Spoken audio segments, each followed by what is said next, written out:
یا ji dil re nazê gulê, gul jîn û jiyana min e. Gewr di rengê berfa spî, tewir ji gavan re kin e. Rêça dirêj bi hiziran re, nehêl dane rêka dinê.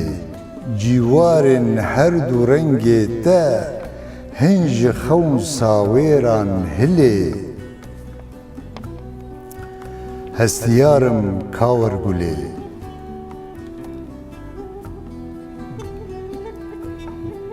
Hestiyarım kawir gulê, wercan xuşk e li min hinê.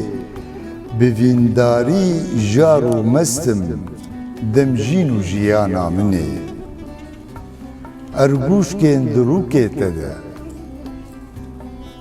di rengan de mor da gulê. Gewrî wekşûşa çirazê, hin mûm û fenera dinê. Şev çiraxa li gerdûnê, heyvironê ji roniya gulê. Ez ketim dava dîlberê, hin mûm û şemala min e.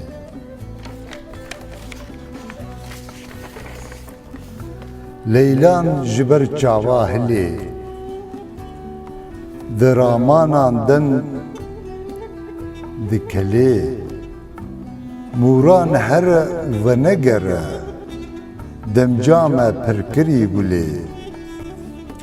Rewrewk di nava rojê de, li ber çavan ave gulê. Kela havînê pir tîm e, li pê wê me bezî hinê. Ejder warê ji xeman re, her li pê wê ta rojhilê. Ji buharan bi vî nêre, tim li pê me neyek dinê. Bi lêvan re peyv diweşin, bi lêvan re peyv diweşin. Vê re hinê şêrîn kenê, du omîd û pir lavan. Ez birim dinyake dinê,